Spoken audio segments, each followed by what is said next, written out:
Особисто пані президенті Урсулі фон дер Ляєн. Прем'єр-міністр Великої Британії Ріші Сунак також анонсував нову програму підтримки в розмірі 3 мільярдів фунтів стерлінгів на наступні 3 роки. Фактично, це теж середньострокова програма підтримки, яка теж дає нам бачення майбутньої перспективи, спільної майбутньої перспективи у відновленні. Крім цього, Міністерство енергетики України та МЗС Великої Британії уклали меморандум про енергетичне партнерство, який передбачає створення нового фонду викликів у сфері зелених інновацій Innovations Ukraine у розмірі 62 мільйони фунтів стерлінгів. Ми також підписали чергову угоду з Міжнародним банком реконструкції та розвитку, яка дозволить залучити 1,76 мільярди доларів США для фінансування нагальних потреб нашої країни і українців. Ми вдячні США, Великій Британії, Фінляндії за підтримку цієї ініціативи як донорів цієї ініціативи. Європейський банк реконструкції та розвитку підтримує українські державні енергетичні компанії Укргідроенерго, Укренерго, НАК «Нафтогаз України» на суму 600 мільйонів євро. Це кошти для того, щоб підсилити нашу енергетичну систему і сприяти нашій енергетичній незалежності протягом цього року. Європейський інвестиційний банк розпочне новий портфель проєктів для відбудови України на суму понад 500 мільйонів євро. США анонсували виділення 1,3 мільярди доларів. Ці кошти будуть направлені на відбудову та будівництво транспортної інфраструктури, на реалізацію проєктів у сфері цифровізації, а також посилення енергетичної стійкості України. Німеччина анонсувала виділення додаткових 381 мільйона євро, які будуть направлені в тому числі на гуманітарне розмінування, що є одним з 5 наших пріоритетів швидкого відновлення. Під час конференції ми також провели чергове засідання координаційної платформи донорів України. Відтепер співголовою платформи став віце-прем'єр-міністр України з відновлення Олександр Кубраков. Ми посилюємо нашу координацію з партнерами по пріоритетному питанню відновлення нашої держави. У зв'язку з цим міністр фінансів перестав бути співголовою, відповідно, віце-прем'єр з відновлення співголовою в цій координаційній платформі. Ми представили конкретні проекти відбудови, представили також систему DREAM, яка дозволить забезпечити максимальну прозорість і підзвітність відбудови. Працюємо над мобілізацією 14,1 мільярдів доларів, необхідних на пріоритетні проекти відбудови протягом наступних 12 місяців. Разом з нашими міжнародними партнерами ми формуємо коаліцію відновлення «We Build Ukraine». Разом з бізнесом з України та з усього світу ми також формуємо коаліцію для інвестицій в Україну «Ukraine Business Compact». Вже 400 міжнародних компаній долучились до відповідної ініціативи. Ми розуміємо, що для відновлення приватних інвестицій нам необхідно створити діючий та ефективний інструмент страхування військових ризиків. Разом з ЄС, Норвегією, Швейцарією та ЄБРР ми підписали угоду про спільну роботу в цьому напрямку. Ми перезапустимо ринок страхування. Власне, у нас вже є перемога на цьому шляху. Багатостороннє почало надавати гарантії страхування воєнних ризиків в Україні. І відповідна угода була підписана з німецьким банківським холдингом ProCredit. Під час конференції ми всі наголошували, що приватний бізнес, приватний сектор буде в центрі відбудови. Ми пропонуємо перспективні галузі для інвестицій. Ми пропонуємо конкретні проекти та співпрацю. Під час конференції підписали низку угод у різних сферах. Це дуже перспективні напрямки, коли міжнародні компанії будуть заходити на ринок України. І дуже важливо, що матимуть зразу українських партнерів на вході. Ще декілька важливих меседжів, які були озвучені і багато разів звучали під час цієї конференції, є надзвичайно важливими політичними заявами для України. По-перше, наші партнери підтримують ідею використання заморожених російських активів для відбудови України. Це про те, що ми говоримо весь останній рік. Росія має заплатити за всі ці руйнування, за всі трагедії, які вона здійснила і здійснює в Україні під час цієї неспровокованої, несправедливої, брудної агресії. Під час конференції наші партнери теж про це говорили, і це дуже важливе зрушення, коли ми всі знаходимося на одній сторінці. Росія має заплатити. Другий меседж, який теж постійно звучав в цьому приміщенні, це те, що Україна буде членом Європейського Союзу. Ми в цьому абсолютно переконані, ми робимо дуже багато змін для того, аби швидко реалізувати ці наші прагнення. Ми бачимо, що ці зміни та швидкі реформи змінюють ставлення багатьох наших союзників щодо того, наскільки швидко ми можемо пройти цей шлях. Ще раз хотів би подякувати всім учасникам, всім вам, шановні колеги і друзі. Завдяки спільній роботі Україна теж стає сильнішою. Ми відбудуємо Україну як частину єдиної процвітаючої Європи і гарантуємо мир і добробут наступним поколінням. Дякую за вашу увагу, дякую за вашу підтримку. Слава Україні! So let's start questions. Your question, please, sir.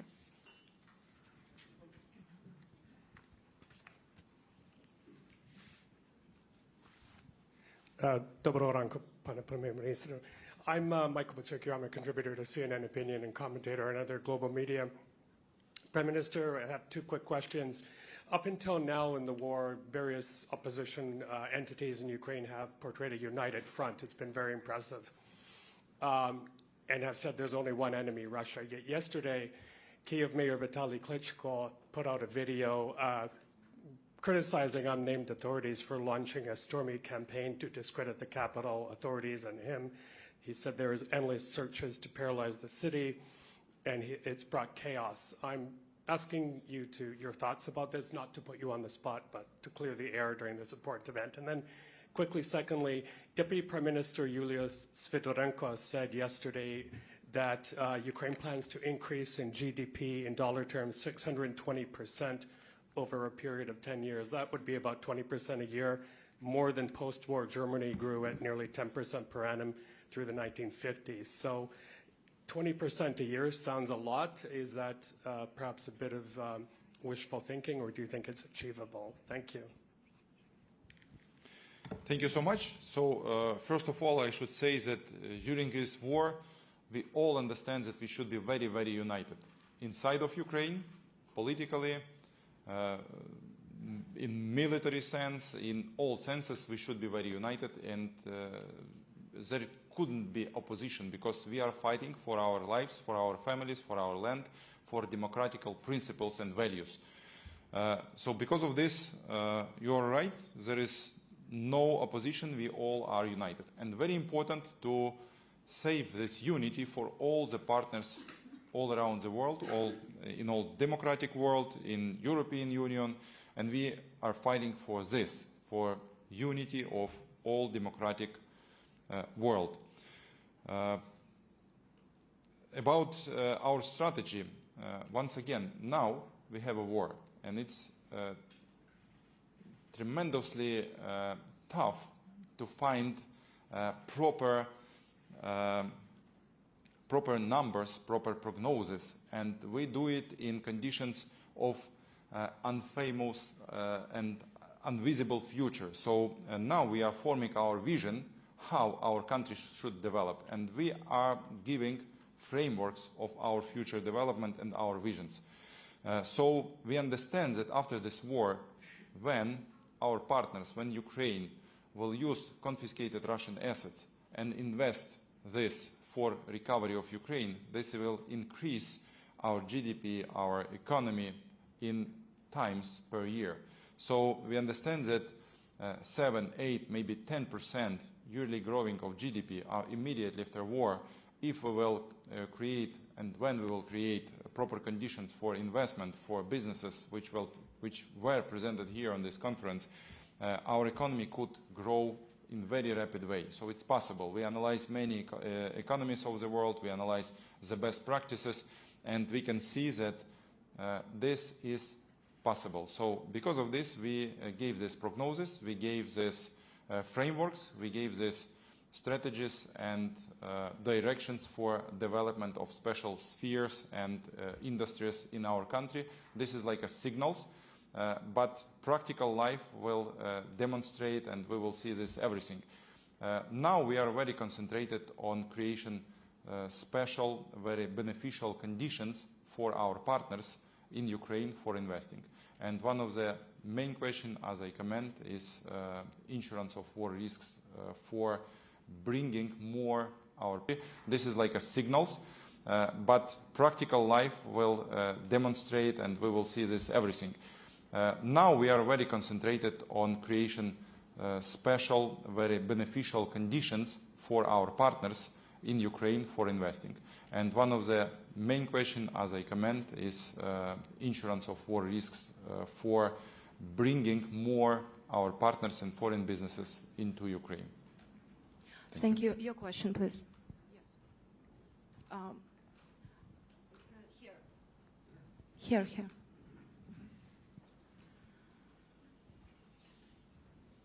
Raise up your hand, please. Burak from Anadolu. Since the start of the war, Turkey has been playing important role for a peace deal. How would you evaluate Turkey's mediator efforts, and do you think that a peace deal can be hammered via Turkish efforts? Mr. Prime Minister, thank you.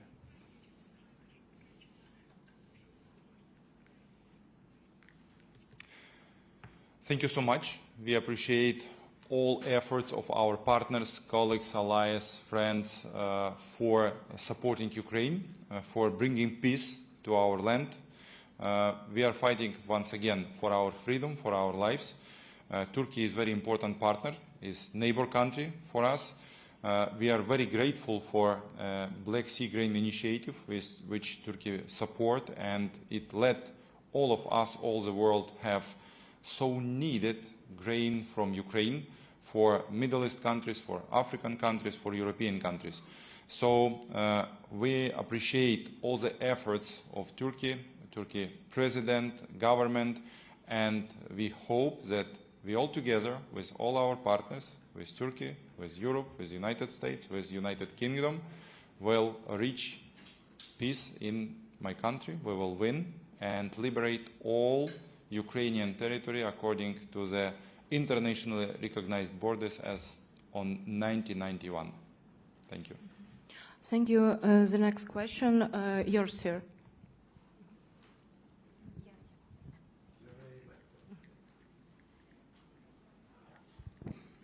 Thank you very much, Prime Minister. Yesterday, President Zelensky said that the counteroffensive is going slower than desired. Do you think that this message had maybe a negative impact on this conference, especially towards the investors?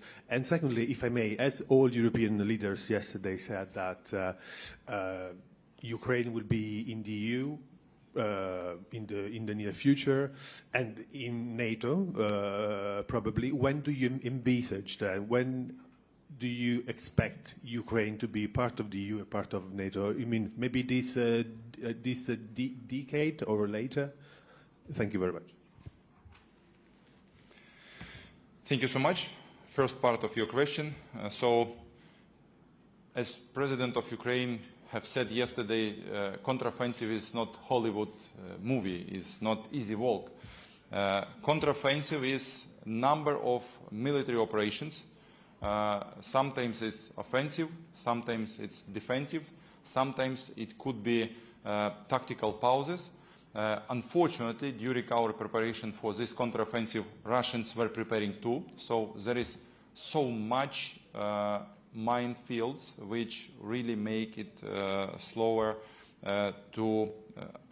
movement into their head. But during the last 2 weeks, Ukrainian army liberated 8 villages in Ukraine.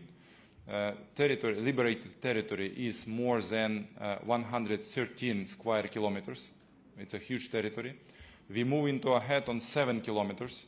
I mean, in deep of line of the front on the occupied site. So we have good results, but we should all understand that every life for us is very important, every life. So we will not bring our people into the fire of this war as Russians doing. So Russian Soviet army is not counting on the human life, on the people, but we are fighting for NATO standards. We save every our soldier, and we will do very smart offensive operations, and because of this, it could take time, but we have intention to move into ahead. We are moving into ahead with counteroffensive. We all should have a patience, and we'll see results, I'm sure, and we're all absolutely optimistic for liberation all of our lands occupied by Russians. The second part of your question, EU and NATO, Ukrainian aspirations. We do our best. We implement all the recommendations, directives and rules of EU. Now we are in process of self-screening of Ukrainian legislation to AKI, European legislation and directives. Till the end of this year, we will implement all the directives and 7 recommendations. We will finish self-screening procedures, and we will be absolutely ready for negotiation procedures for the EU membership. I think we are moving in very fast way, and we are not thinking about decades or 10 years. We are thinking about nearest times, about nearest years, and we do our best to implement this in reality. About NATO, it's very important for Ukraine, and it's not only for Ukraine. This is for Europe. Membership of Ukraine in the NATO is crucial for future European security.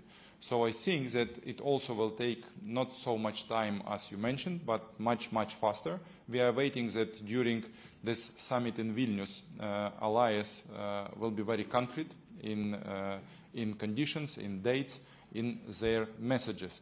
And we are waiting this, we are working for this. I should note that Ukrainian army now is NATO army. We are fighting by NATO weaponry, with NATO weaponry. We are fighting according to NATO standards. Our army is trained in NATO countries. So de facto Ukrainian army now is absolutely prepared according to NATO standards, NATO army, with very practical experience, which we may share with allies and bring this new practical experience to NATO standards. So thank you so much for your question. Your question, please. Here.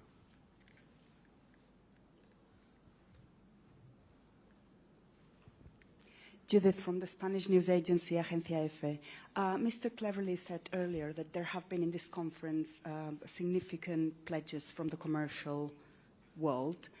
Can we have a number for that? And also, how is it possible for a company to invest in Ukraine when there is a war on? Meaning, how can they be guaranteed some profit, which I suppose is what they will be looking for? Thank you. Thank you so much. I named the main numbers in my introductory word. I can repeat that the main amount is 50 billion euros from European Commission and European Union for next 4 years. It's there is many agreements. We will analyze these results and summarize this amount in nearest days, and we'll announce this, because during these days many businesses have their own negotiations. They sign agreements, memorandums. So let's take some time and analyze and summarize all of these results. But the main result is that British and international business is very interested in participation in Ukrainian recovery, because it will be the biggest business project since the Second World War on the European continent. According to the World Bank estimation, 411 billion US dollars is amount of losses and needs for Ukrainian recovery, and this is estimation only territories under Ukrainian control. I think after liberation, all Ukrainian territories, this amount will be double, and we understand that this is project for dozens of years for all European and international businesses. And the main principles which we, during 1 year, announce, United in Defense, United in Recovery, is very important for our partners, for countries which support us.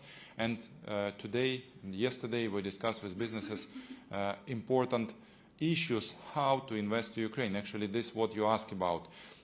We create a special infrastructure for recovery, special state agency. We create special conditions for investors through the industrial parks, through the direct investments in Ukraine.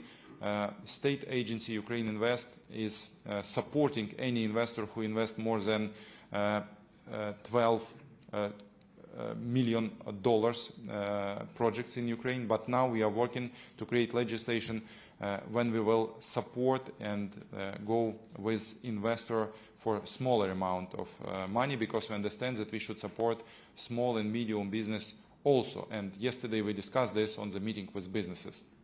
Actually, business asked many questions during this conference. We asked many of these questions, but it is very important that this is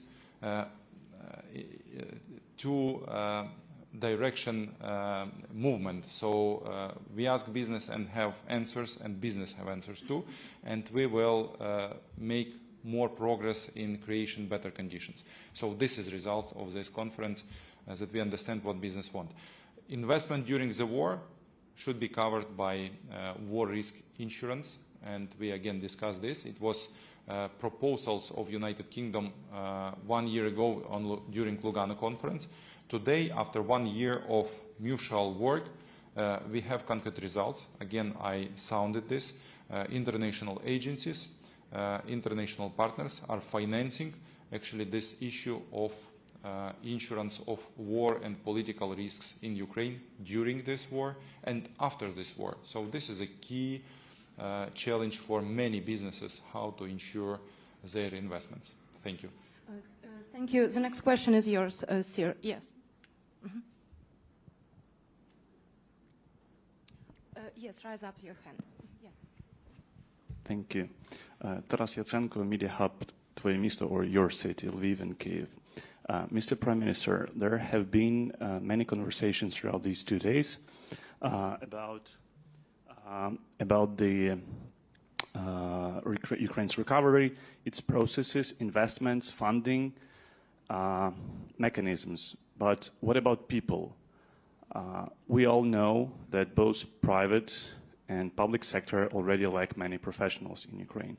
We know that according to United Nations data from March of 2023, almost 5 million Ukrainians received special status in other countries, in Europe and more other Western countries, and more than 8 million left Ukraine.